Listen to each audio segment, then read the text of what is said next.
Muy buenos días. Por 60 minutos, esto es Tiempo de Victoria. En esta mañana quiero compartir con ustedes un estudio de la palabra, pero que tiene que ver con un título que suena un poco rimbombante, pero es así. Título: En el tercer milenio. ¿Vos te das cuenta que estamos a punto de entrar un par de añitos en el tercer milenio? Una de las preguntas más sinceras y llenas de anhelos de fidelidad que el pueblo de Dios se formula hoy día es: ¿cómo debe ser, en realidad, la Iglesia del Señor hoy, en 1997? Esto mientras conjeturan, imaginan o, qué sé yo, tienen visión de cómo deberá ser la que ya viene, la del próximo siglo, o sea, lo que dijimos recién, la del tercer milenio. Cada sector del cristianismo tiene sus propias y buenas ideas, aunque esas ideas no siempre se ajusten a la voluntad y al propósito de Dios. Más bien, encaja a veces con lo que sus opiniones personales, doctrinarias o denominacionales le sugieren, le demandan y en algunos casos hasta le imponen. Así andamos. En algunos sectores enredados en interminables divergencias, polémicas y hasta por ahí algún enfrentamiento interno también, ¿no? Todo buscando lo mejor, es cierto, pero dándole satisfacción solamente al diablo, que ve conseguido su objetivo de fondo. ¿Cuál es? Hacernos perder un tiempo precioso en estas cosas, mientras él y sus demonios se llevan al infierno a cientos, a miles o a millones de almas. Ahora, ¿dónde está la gran verdad? Eso es lo que se preguntan muchos. Entonces, ¿qué hacen? Van a escuchar a uno, van a escuchar a otros, leen comentarios de uno, leen comentarios de otro, estudian tesis de unos, otros estudian tesis de otros para refutar o para rebatir, y se olvidan, muy curiosa y sugestivamente, de que la verdad solamente está en Cristo, y que la palabra escrita, la Biblia, da detalles tan precisos, tan tipológicamente o simbólicamente precisos con este tiempo, que sería imposible equivocarnos si la miráramos y escudriñáramos a ella, a la palabra, tal cual se nos ordenó hacer. Hoy vamos a ver, fíjate vos, el libro de los Hechos, en el capítulo 17. De ahí vamos a sacar una escritura que cuenta una historia, pero que si la dejas en la historia, no hace nada más que informarte, pero que tenés la obligación de llevarla a hoy, porque para eso fue escrita. Hechos 17, comenzando desde el primer versículo. Dice: pasando por Anfípolis y Apolonia, llegaron a Tesalónica, los discípulos, ¿no?, donde había una sinagoga de los judíos. Y Pablo, como acostumbraba, fue a ellos y por 3 días de reposo discutió con ellos, declarando y exponiendo por medio de las Escrituras que era necesario que el Cristo padeciese y resucitase de los muertos, y que Jesús, a quien yo os anuncio, decía él, es el Cristo. Acá vamos con tranquilidad, paso por paso, y entendiendo a Pablo con nuestro espíritu, pero también con nuestra mente. abiertos en ambas cosas, en la mente y en el espíritu. Vamos a ir paso a paso, no descartando nada, a ver qué nos dice esto. En este pasaje encontramos 3 puntos. Número 1, su convicción. Vos fíjate que Pablo era un intelectual con excelente formación, con un pasado que vos conocés muy bien. Pero él aquí, en este pasaje, muestra 3 aspectos claros que yo quiero destacar de su personalidad bajo el influjo divino. Repito, número 1, su convicción. Creía y sabía muy bien en qué creía y cómo lo creía, ya que acostumbraba ir a ellos, a los religiosos de su tiempo, y no esperaba que ellos vinieran atraídos por el bullicio, las lucecitas de colores, la musiquita o por ahí los milagros. Él iba, eso le caía nada.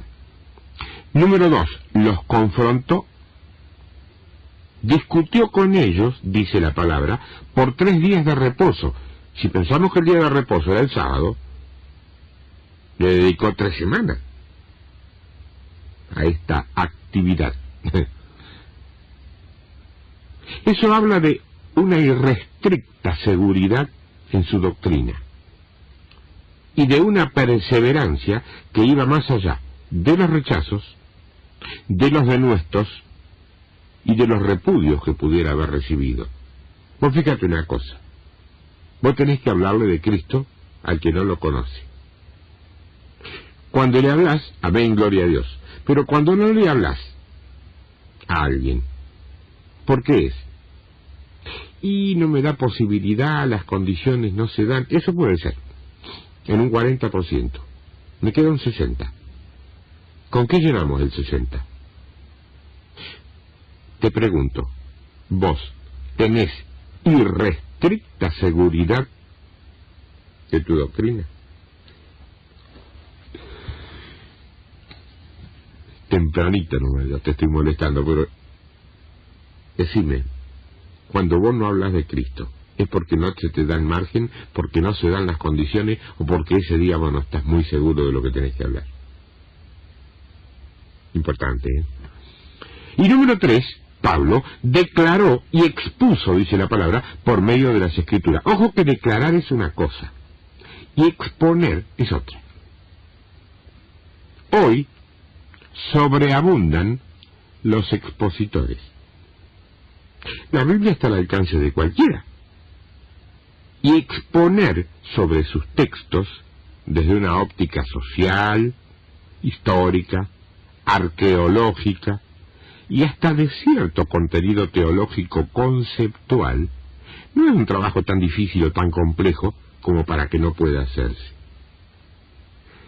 Por eso cualquier creyente, medianamente bien intencionado, puede ocupar un púlpito y exponer fundamentos bíblicos con, ¿qué te digo?, sapiencia y hasta con efectividad, porque Dios bendice. Bendice siempre. Y la palabra no vuelve vacía nunca. Ahora, de allí a llamar esto predicación o mensaje, hay un espacio. Es el espacio precisamente que va desde la exposición a la declaración. ¿Por qué? Porque declarar es como decir, esto que digo no me lo contó nadie, no lo leí en ningún librito de buenos testimonios, no lo saqué del cassette de otro predicador. Lo que te estoy diciendo y lo que te digo sobre Jesucristo, te lo digo porque yo lo viví, yo lo experimenté y esto me pasó a mí. Eso es declarar. Testimonio personal a la vista. Ahora, voy a escuchar lo siguiente, esto es importante, discutir, debatir con el mundo religioso, ¿sirve? Los que no ven más allá de su nariz dicen que es importante porque enriquece. Los que espiritualmente están más cansados dicen, no sirve, si no toca al Espíritu Santo no vale la pena. yo te voy a dar otro enfoque. Desde la óptica de la exposición bíblica no sirve. Pero cuando lo que se expone va acompañado de lo que se declara, sí sirve. Mira lo que ocurre conforme a la palabra. Verso 4. ¿Qué dice? ¿Cómo empieza? Y algunos de ellos, los religiosos, creyeron. No dice cuánto, dice algunos. Pero tratándose de religiosos, tradicionalistas y autoridades religiosas de aquella época, algunos eran valiosos, eran importantes. Y dice, y se juntaron con Pablo y Silas, o sea que enseguida se juntaron, pidieron la membresía, pidieron la carta de transferencia, todo eso que nosotros hacemos. Bueno. Y de los griegos piadosos, gran número. Acá cambió. El pueblo gentil responde de otro modo, porque acá sí dice gran número, no algunos. Y mujeres nobles, está hablando de la nobleza, de la casta, de la clase superior, de mujeres nobles y mujeres nobles, no pocas. ¿Sí? Discutir con exposición y declaración da resultado. Con exposición solo, no. De pronto con declaración solo suena un poco a mística o fantasía. Lo ideal es el equilibrio entre el conocimiento y la unción. Me lo escuchaste decir alguna otra vez ya, ¿no? Verso 5. Entonces los judíos que no creían, religiosos pero al mismo tiempo incrédulos, fíjate. No está diciendo los tipos que andaban dando vueltas por ahí que no creían. Dice, los judíos que no creían eran religiosos, pero al mismo tiempo eran incrédulos. Eso es historia, hoy no ocurre eso. Teniendo celos, fíjate, la exposición bíblica no suele producirle celos a nadie. Ahora, la declaración testimonial cargada del poder de Dios sí produce celos. Los judíos que no creían teniendo celos tomaron consigo a algunos ociosos, o sea que ya había desocupados en aquella época, y por lo que vamos a ver después te diría que era mano de obra desocupada. Saber de qué hablo, ¿no?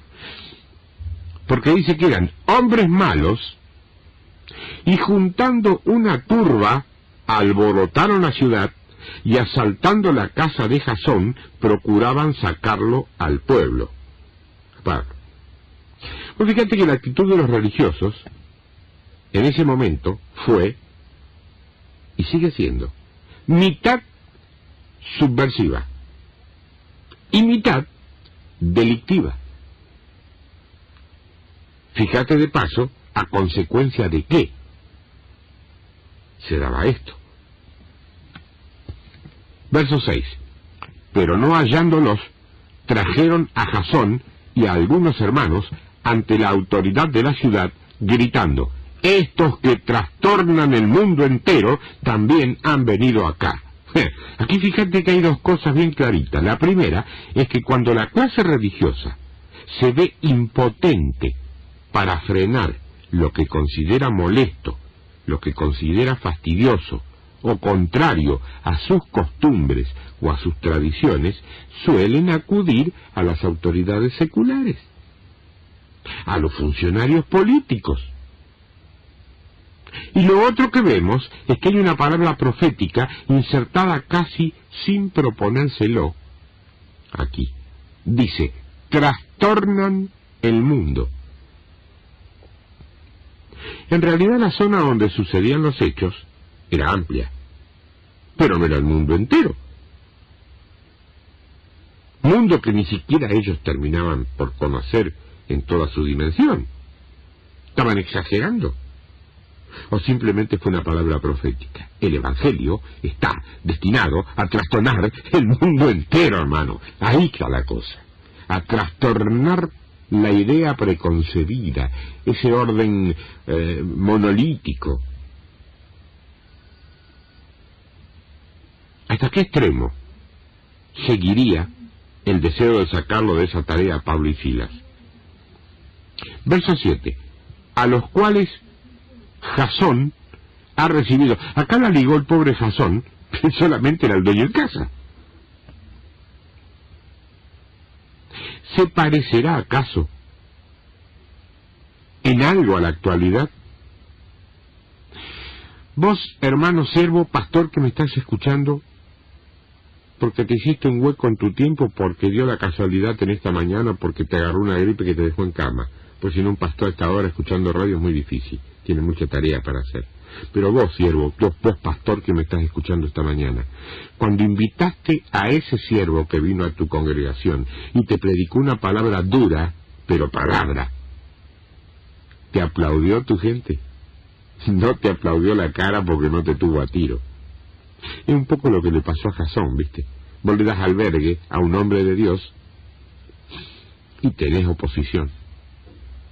Compartís las cachetadas que el hombre de Dios recibe del enemigo, nada más que el hombre de Dios sabe de dónde vienen, y el dueño de casa no siempre. ¿Te das cuenta? Predicar en tu iglesia siervos ungidos con el poder del Evangelio de Jesucristo, que está totalmente distanciado y muy diferenciado de los ritos, costumbres y tradiciones rutinarias antiguas que muchas veces cultivamos, ¿no? Y dice, y todos estos, decía la palabra, contravienen los decretos de César. Ahora vos fíjate que defienden la legalidad social, diciendo que hay otro rey, Jesús. Acá la cosa pasa por dos andariveles. O no entendieron nada, cosa que es muy probable, o lo que es peor, tergiversaron la expresión de Pablo. Y esto es más grave aún, porque vos sabés muy bien quién es el que utiliza la tergiversación de verdades como antiguo método de perturbación, confusión y opresión. Porque la cosa no venía por el hecho de decir que había otro rey. Ahora bien, el verso 8 dice, y alborotaron al pueblo y a las autoridades de la ciudad, oyendo estas cosas. O sea, hicieron un lío bárbaro que incluyó a todo. Pero obtenida fianza de Jasón y de los demás, los soltaron. Cuando el mundo secular interviene en las cosas de la iglesia, la única solución viable es en el idioma que ese mundo mejor conoce y maneja: el dinero. La iglesia moderna debe tener en cuenta disponer de dinero,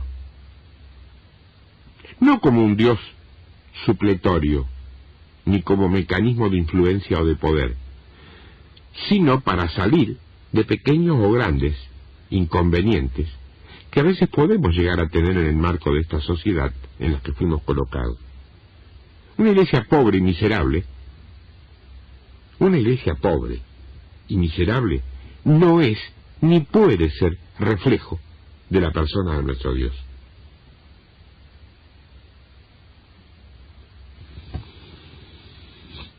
Verso 10. Inmediatamente los hermanos enviaron de noche a Pablo y a Silas hasta Berea, y ellos, habiendo llegado, entraron en la sinagoga de los judíos, y estos eran más nobles que los que estaban en Tesalónica. Aquí nobles no implica título nobiliario, sino una actitud moral, afectiva.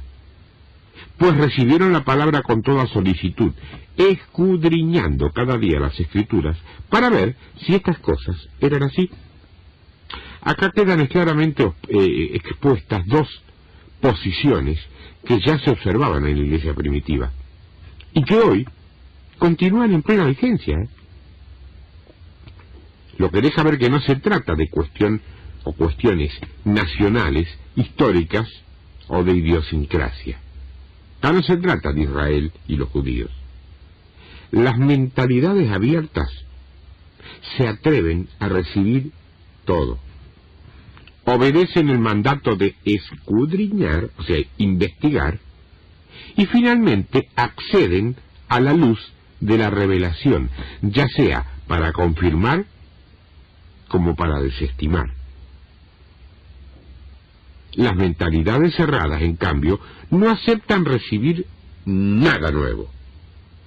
Se cierran en lo que conocen y por lo tanto desobedecen al no escudriñar, no investigar, ni revisar nada, y por obvia consecuencia jamás llegan a tener revelación alguna.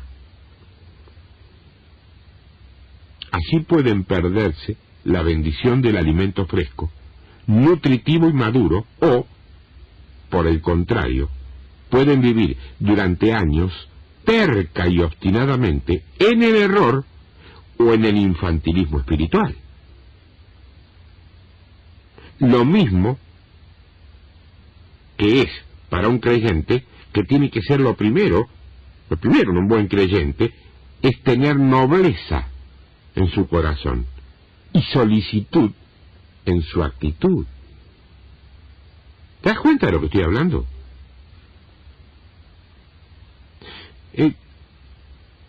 Yo digo acá, vos sabés que yo trabajo fundamentalmente cuando no digo nada sobre bases que no son mías, pero que no digo a quién pertenecen, porque en muchos casos la predisposición ante cual o tal nombre lleva a que la persona se cierre. Más de una vez aquí, gente de un determinado lugar me ha llamado para decirme que ha sido enorme bendición una palabra que yo saqué de la base de un trabajo hecho por una persona que en ese grupo no tiene entrada. ¿Me explico? Cuando digo que el Señor me lo dio a mí, me lo dio a mí. Lo de hoy, el Señor me lo dio a mí. Por lo tanto, eso no hace para que vos te quedes tranquilo y digas, si se lo dio a él. No, ahora mira, no una vez, 3 veces mira la Biblia y escudriña. No dejes que así como el Señor usa mi voz, mi palabra, para bendecirte, de pronto, porque soy carne, pueda tener una perturbación o una influencia que lleve a sembrar un espíritu de confusión que no quiero. Ponerlo todo a la luz de la palabra, pero todo, Y si el espíritu te dice, es así, obedece. Verso 12. Así creyeron muchos de ellos, y mujeres griegas de distinción, y no pocos hombres. Pues fíjate que a la hora de creer no hay distinción, ni mucho menos acepción de personas, ¿no? Verso 13. Cuando los judíos de Tesalónica supieron que también en Berea era anunciada la palabra de Dios por Pablo, fueron allá y también alborotaron a las multitudes. Fíjate que es notorio que estos judíos que se trasladaron de Tesalónica a Berea para alborotar a las multitudes no eran hombres que actuaban por su cuenta. Es evidente que había todo un movimiento organizado por la clase religiosa de la época, ¿no?, tendiente a abortar la recepción de la frescura y la libertad del Evangelio del Señor. Pues fíjate que la palabra, cuando es expuesta con conocimiento, la palabra expuesta con conocimiento y declarada con convicción, siempre va a alborotar a los que suponen que religión no es más que una actitud filosófica ante la vida que se desarrolla con Dios, pero que si un día Dios no está, no importa, se puede desarrollar igual. Eso es religión. Verso 14. Pero inmediatamente los hermanos enviaron a Pablo que fuese hacia el mar. La iglesia primitiva tiene un sello que salta a la vista. Se unía a todo nivel para socorrer al perseguido, para respaldar al liderazgo y para preservar la continuidad del mensaje. Porque dice que y Silas y Timoteo se quedaron allí, y los que se habían encargado de conducir a Pablo les llevaron a Atenas, y habiendo recibido orden para Silas y Timoteo de que viniesen a él lo más pronto que pudiesen, salieron. Lo más claro que vemos aquí es la obediencia manifestada por los propios líderes ante órdenes precisas. El de Dios es un ejército, y como tal funciona con estrategias bélicas muy claras. En este caso, los hechos aconsejaban una de esas estrategias que no siempre es tenida en cuenta, la de la retirada. Yo no estoy hablando de una huida, como dice lo pide un raje, desordenado y acobardado. No, hablo de retirada estratégica para reagruparse, elaborar nuevos planes y contraatacar, porque te guste o no, lo creas o no, la guerra es la guerra.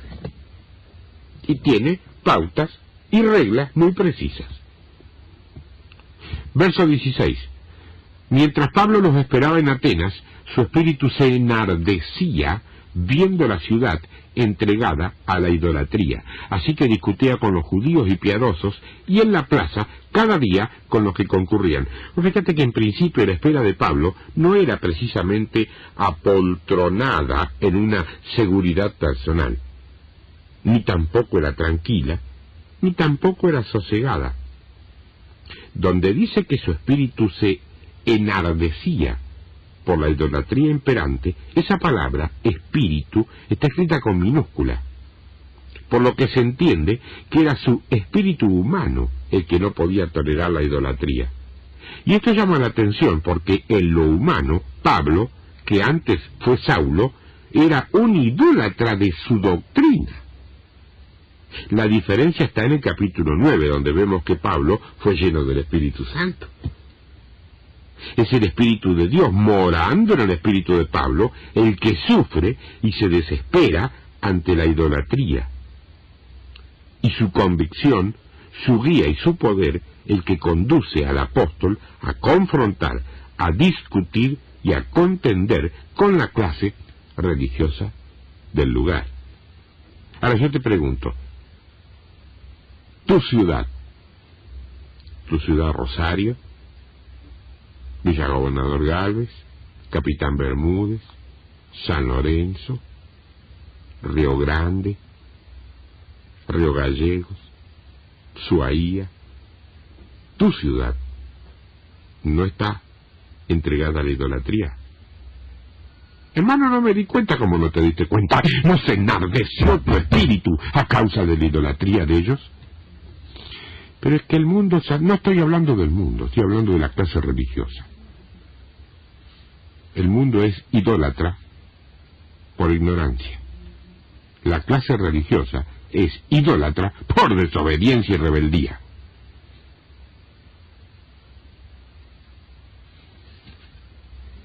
Ah, es fuerte. Sí, ya sé que es fuerte. Desobediencia y rebelión traen idolatría. Y además, en el fondo, es hechicería. O sea, manipulación. Si esta palabra tocó tu vida, tu ministerio, confirmárselo, o confirmárnoslo para tener garantía que Dios hizo lo que tenía que hacer con un alma, no interesa más. Nos queda media horita, menos. Algo así como 25 minutos, 27 minutos. Para poder tratar de que vos te des cuenta cómo quiere Dios que sea su iglesia en el tercer milenio.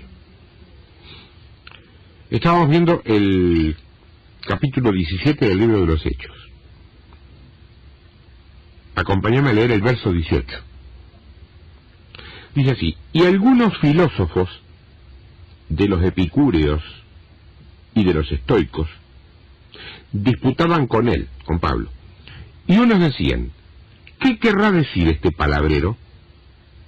Y otros decían: parece que es predicador de nuevos dioses, porque les predicaba el evangelio de Jesús y de la resurrección. O fíjate bien en estos detalles y mira atentamente a tu alrededor. Estamos hablando de una sociedad heterogénea, la que se cobijaba aparentemente en una religión que no estaba en discusión. Entonces, ¿Qué tenían que hacer filósofos allí? Es posible que algunas de las reglas o costumbres de esa religión coincidieran con el pensar filosófico, humanista de esa gente. Pero ni bien Pablo les presenta el Evangelio del Reino, salta a la luz el humanismo y la confrontación es un hecho. Eso, hermano, ocurre exactamente hoy, en 1997. Cuando vos predicás el Evangelio del Reino de Dios, lo primero que queda en evidencia, y patas para arriba, es el humanismo. Entonces viene un lío que ni te cuento. Yo creo en Dios, pero estoy con los pies sobre la tierra. Sí, estamos con los pies sobre la tierra, desde el punto de vista físico, ninguna discusión. Pero seguimos perteneciendo al reino de Dios, ¿eh? Si te invitan a cambiar, a salir de la influencia y la jurisdicción del reino de Dios para embalarte según los conceptos humanistas con que se maneja el mundo natural, hacelo si querés, pero empezás a separarte de Dios. No pidas que Dios unja o bendiga eso. Lo primero que se les ocurre a ellos es catalogar a Pablo de palabrero, fíjate vos. Palabrero implica una palabra que el significado es algo así como charlatán, o como coleccionista de chismes, como pseudo intelectual, o hasta frívolo. Es un poco la gama de la implicancia que la traducción de la palabra palabrero trae. Claro, todo depende del color del cristal con que se mire, ¿no es cierto? Después le dicen que es predicador de nuevos dioses. Yo te pregunto cuántos hoy día pueden llegar a pensar e incluso a decir de nosotros, algo parecido: nuevos dioses. ¿Cuántos toman como nuevo algo que siempre estuvo allí y que sencillamente había pasado desapercibido? ¿Sabes por qué? Fundamentalmente por comodidad. A vos alguien te dijo una vez tal cosa y vos no te preocupaste ni en la Biblia a ver si era así. Dijiste tal cosa, me enseñaron tal cosa, me lo enseñó un hermano fiel al cual yo le tengo confianza, tal cosa. No lo miraste en la Biblia no estaba, o estaba al revés. No le eches la culpa al otro. Vos tenés la responsabilidad de ir a ver a la Escritura si esto que yo te digo es así. Y si no lo es, me tenés que llamar ya por teléfono para que yo pueda rectificarlo. Pues yo quiero servir al Señor en espíritu y en verdad. No hago proselitismo eclesiástico, ni denominacional, ni siquiera evangélico. Lo que hago es retransmitir conforme llega a mi espíritu el Evangelio del Reino, nada más. Verso 19. Y tomándole, le trajeron al Areópago, diciendo: ¿podremos saber qué es esta nueva enseñanza de que hablas? Pues traes a nuestros oídos cosas extrañas. Sí. Queremos pues saber qué quiere decir esto, porque todos los atenienses y los extranjeros residentes allí en ninguna otra cosa se interesaban, sino en decir o en oír algo nuevo. Era esto que andan, que salen tapitas de gaseosa o latitas, con promociones nuevas y andan buscando, bueno, digamos parecido, ¿viste? Cholulito era. Ahora, ¿a vos se te ocurriría ir a predicar el Evangelio a uno de esos centros de reunión donde se habla, por ejemplo, de metafísica, de parapsicología, de visualización, de holismo y también de evangelio, dándole a todo la misma importancia? ¿A vos se te ocurriría ir a predicar un lugar así? Esto es, a primera vista, lo que habría hecho Pablo, pero sin embargo, había algo más en ese lugar. Algo que Pablo había visto y que nosotros, a la luz de lo escrito, no alcanzamos a ver con claridad. Porque dice el verso 22, entonces Pablo, puesto en pie en medio del Areópago, dijo, varones atenienses, en todo observo que sois muy religiosos. ¿Quieres una definición que te puede servir hoy y ahora a la luz de este pasaje? La religión es el esfuerzo que el hombre hace para acercarse a Dios. Esa es la acepción. La otra realidad es que la religión es lo que vemos. La fe es lo que no vemos ni conocemos en los demás. El problema es que el justo vivirá por fe, no por religión ni por esfuerzo personal. Verso 23. Porque pasando y mirando vuestros santuarios, sigue diciendo Pablo, hallé también un altar en el cual estaba esta inscripción: al Dios no conocido, al que vosotros adoráis, pues sin conocerle es a quien yo os anuncio. El Dios que hizo el mundo y todas las cosas que en él hay, siendo Señor del cielo y de la tierra, no habita en templos hechos por manos humanas, ni es honrado por manos de hombres, como si necesitase de algo, pues Él es quien da a todos vida y aliento y todas las cosas. Esto es clave, hermana, hermano. Clave, porque ¿qué fuerza tiene la formación cultural en nosotros? ¿Qué fuerza tiene? De otro modo, si no fuera así, no oiríamos permanentemente, en nuestros templos incluso, expresiones así como, ojo, las tenemos tan adheridas que las usamos incluso, bienvenidos, esta es la casa de Dios. ¿Cuántas veces lo dijiste? Yo lo he dicho. Ya sé, es solamente una forma de hablar. Nos estamos refiriendo al santuario, la buena intención, perfecto. Pero todos saben, todos sabemos lo que hay que saber. Ahora, el problema que se nos presenta es si todos lo saben, porque ¿cuál suponemos que es la casa de Dios si Dios no habita, Él mismo lo dice, en templos hechos por manos humanas? ¿Cuál es la casa de Dios? Todos lo saben.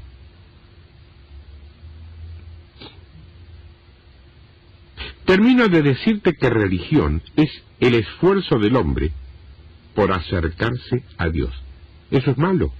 No, no es malo. Al contrario, te está mostrando y poniendo en evidencia la necesidad humana por lo trascendente. Pero eso no concluye el asunto, porque Dios dice que Él no es honrado por mano de hombre y que no necesita de nosotros, como algunos suponen, sino nosotros todos necesitamos de Él. Como decía mi abuela, ¿hay capito? ¿O no hay capito? ¿Ha entendido o no ha entendido? Verso 26. Y de una sangre ha hecho todo el linaje de los hombres, para que habiten sobre toda la faz de la tierra, y les ha prefijado el orden de los tiempos, y los límites de su habitación, para que busquen a Dios, si en alguna manera, palpando, puedan hallarle, aunque ciertamente no está lejos de cada uno de nosotros, porque en Él vivimos y nos movemos y somos, como algunos de vuestros propios poetas también han dicho, porque linaje suyo somos. Muchos sostienen una teoría, una tesis, una doctrina, te podría decir, de la predestinación o de la no predestinación. Ojo, la palabra predestinados, o sea, con destino previo, es bíblica, pero no está dirigida al hombre individual, como muchos han creído. Está dirigida a la iglesia. Es ella la que está predestinada, entre otras cosas, a la victoria. Ahora, el problema es, vos, ¿te decidís a formar parte de esa iglesia? ¿O elegís quedarte en otro sector batallando contra esa iglesia? No, hermano, mire, yo no estoy, en este momento no veo muy bien las cosas que ocurren en la iglesia, entonces yo no estoy del todo de acuerdo. No me opongo, yo estoy observando. ¡Basta! El que no recoge desparrama. ¿Estamos? El ministerio de la observación no existe. Lo que sí vemos aquí es que Dios ha prefijado dos cosas: el orden de los tiempos, número 1, y los límites de nuestra habitación, número 2, y que a Dios no se lo debe ir a buscar a ningún sitio, sino decidirnos a vivir por Él, pero principalmente vivir en Él. El verso 29 dice: siendo pues linaje de Dios, no debemos pensar que la divinidad sea semejante a oro, o plata, o piedra, escultura de arte y de imaginación de hombres. Mirad todas las cosas que dice este pasaje. ¿Hay algo que merezca mayor reconocimiento y respeto por parte del hombre que el oro y la plata? Difícil, ¿eh? Cualquiera sabe que lo uno y lo otro es lo que en suma mueve todo el andamiaje material, económico y financiero de la humanidad. Pero resulta que Dios es el dueño del oro y la plata. Por lo tanto, dimensionar a Dios, tomando como base al oro y la plata, es perder el tiempo.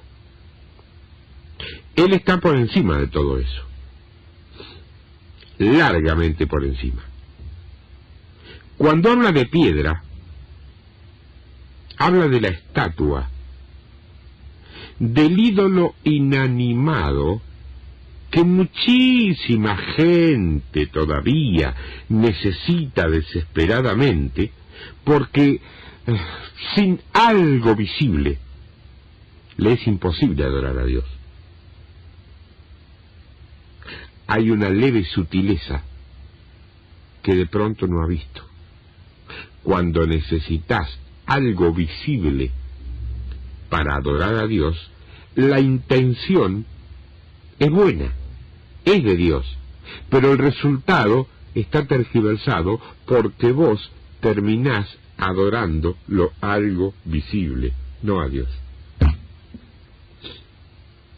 Esta palabra no la traía yo, es para vos, esta palabra es para vos, para que el espíritu de confusión que reina en tu vida sea roto en esta hora por la sangre de Jesús, y seas libre en el nombre de Jesucristo de Nazaret, para que puedas adorar a Dios como Él dice en su palabra, en espíritu y en verdad. Y no estoy hablando de los que adoran estatuas. Las estatuas pueden ser trabajo, dinero, empresa, familia, el auto, la casa, la limpieza. Todo lo que esté puesto delante de Dios es un ídolo. Ahora, después habla de escultura de arte. Eso se refiere a los que intentan darle a todo lo de Dios un contenido poético, rosa, lírico, todo es lindo, Dios es fuego consumidor. Y todo esto, Dios es amor, hermano, es amor. pero es fuego consumido. Dios es justo. No veas a Dios como veías a tu papá. Por favor. Porque si tu papá era rígido, vos estás acostumbrada a un Dios rígido. Y si tu papá era permisivo, vos crees que podés pecar a gusto porque total Dios hace la vista algo. No, Dios es Dios. Gloria a Dios por el papá que te dio, pero Dios no es tu papá, Dios es Dios. Sé lo que digo, ¿eh? Ahora, vos fíjate que en algunos lugares la Biblia contiene esas cosas poéticas, líricas, pero formando parte de un contexto general, ¿te das cuenta? No como una unidad doctrinaria. Dios es poesía, amén, es poesía. Dios es arte, es arte. Es belleza, hay un himno lindo que dice cuán bello, cuán hermoso es mi Dios. Es bello, es hermoso. Pero también es disciplina. Es juicio y, como te decía, es fuego consumidor. Y finalmente menciona imaginación de hombre. Yo pregunto, ¿cuántos andan por allí predicando a un Dios conforme a su imaginación y no conforme a la palabra de ese mismo Dios? Hay gente que se echa un Dios a su medida. Porque mi Dios dice, no sé qué dice tu Dios, yo lo que leo es lo que Dios dice en la Biblia, que ese es mi Dios porque ese es Dios. Yo tengo idea de hacerme un Dios particular. Me voy a hacer un evangelio según San Ernesto y así me va a ir también. Verso 30. Pero Dios, habiendo pasado por alto los tiempos de esta ignorancia, ahora manda a todos los hombres, en todo lugar, que se arrepientan. Arrepentite. Empezá de nuevo. No es tarde. Pero yo llevo 20 años como creyente, ya en la iglesia saben que soy un convertido, ¿cómo voy a ir a decirle a mi pastor que me arrepiento y empiezo de nuevo? Claro, vos te da vergüenza decirle a tu pastor que te vas a arrepentir y vas a empezar de nuevo. Te da vergüenza reconocer que estuviste equivocado, equivocada, pecando y todo lo demás. Todo eso te da vergüenza. A mí no me interesa que te dé vergüenza hoy. ¿Qué te va a dar si no haces nada de eso y en lugar de ir donde vos creías que ibas a ir, agarrar para el otro lado? ¿Qué te va a dar? Porque ahora esto es transitorio, pero si llegás a agarrar para ese otro lado, eso va a ser eterno. Estás a tiempo. Esta palabra esta mañana te tocó. En este momento vos sentís bronca contra mí, amén. Si sentís bronca porque la palabra fue de Dios. Si no, no te iría ni te le vendría y sentirías indiferencia. Pero si en este momento sentís que te hago daño, o que mi palabra te hace daño, es porque ese es el bisturí de Dios operando dentro de tu espíritu y diciéndote, cambia, arrepiéntete, vuelve a mí, yo te estoy esperando, no quiero que te pierdas. Eso te está diciendo tu Dios. No es tarde, ¿eh? Verso 31. Por cuanto ha establecido un día en el cual juzgará al mundo con justicia, por aquel varón a quien designó Cristo, dando fe a todos con haberle levantado de los muertos. Pero cuando oyeron lo de la resurrección de los muertos, unos se burlaban y otros decían, ya te oiremos acerca de esto otra vez. Mira, tú podés usar un púlpito para predicar moral. Está bien predicar moral. Podés usarlo para predicar ética. Está bien predicar ética. Podés usarlo para establecer formas rituales. Está bien. La Santa Cena, los bautismos, son símbolos, ritos, si vos querés. Podés usar el púlpito también para hablar de formas, si tenés que reconvenir a la congregación. Hermanos, no se distraigan, no me coman chicles, ya no me tiren semillita de girasol al suelo. Formas, está bien. Podés hablar desde el púlpito de reglas los seres humanos, los hombres, cuando nos juntamos, establecemos algunas reglas de convivencia, le llamamos, que son aptas y merecen y deben ser conocidas por las personas que tienen, de alguna manera, que aunarse para respetar esas reglas. También podés hablar desde un púlpito de métodos, a esto lo vamos a hacer así o así, y hasta políticas. Todo eso es válido, y de hecho se hace. Ahora, ¿sabes una cosa? Por ese tipo de cosas, nadie te va a causar ningún problema, ¿eh? Vos podés predicar moral, ética, rituales, formas, reglas, métodos, nadie te va a hacer problema. Pero va a ser suficiente con que un día te decidas a usar ese lugar para predicar el auténtico y fiel evangelio del reino, y lo primero que vas a recibir va a ser precisamente burlas, marginaciones y hasta persecuciones y agresiones. ¿Sabes por qué? Porque el evangelio de la cruz confronta, molesta, incomoda, fastidia, duele, no solo al mundo incrédulo, sino una parte dentro de la iglesia también. Porque es un evangelio que habla de un reino que no es el reino natural y presente, que es un reino eterno. Y un reino eterno no se mide con la varita que nosotros a veces medimos lo natural, lo que vemos. Yo quiero animarte en esta mañana, fundamentalmente, a que tengas una visión clara, de lo que tiene que ser la iglesia del tercer milenio, la que va a comenzar ahora en un par de años. Hermano, hay una palabra profética que está trayendo más de un siervo a nuestra ciudad, a nuestro país y en este tiempo. Dice que el tiempo futuro, desde mañana quizá, es el tiempo de la iglesia. Ya no es el tiempo de un ministerio en especial, de un nombre y apellido en especial, o de alguna cosa espectacular en especial. Es el tiempo de la iglesia. Amén, es el tiempo de la iglesia. Cuidado, el tiempo de la iglesia, no del montón. Muchos serán llamados, mas pocos escogidos. Esa palabra es bastante, sirve de traba y a veces te pica un poquitito. Así como va a ser muchos llamados y pocos escogidos. Se contradice Dios. No.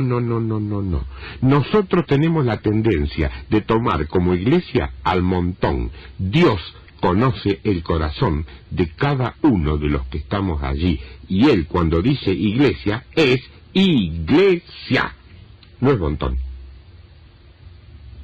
Vos no sos puesto para decidir qué es cizaña y qué es trigo. Ese es un trabajo de los ángeles. Vos estás puesto para apuntarle al trigo, para alimentar el trigo, porque esa es la iglesia. Y el tiempo de Dios dice que este va a ser el tiempo de la iglesia. No de la iglesia encerrada entre cuatro paredes esperando que el mundo venga a buscarla. De la iglesia saliendo a tomar el mundo que está en manos usurpadoras. ¿Cuántos saben que al mundo lo tiene Satanás? Ah, sí. ¿Le corresponde? No, porque Cristo le quitó la autoridad. ¿Y a quién le dejó la autoridad al Señor Jesús? A su iglesia. Salga a buscar. No se quiere encerrar en las cuatro paredes, aunque le guste Marcos Güey, todo lo que cantamos adentro. Está todo precioso. Los cultos son una bendición, cae lluvia del cielo, tenemos todo bárbaro, precioso. Gloria a Dios por eso, pero salga, porque todo eso que ocurre dentro está para catapultarlo a usted a que salga afuera.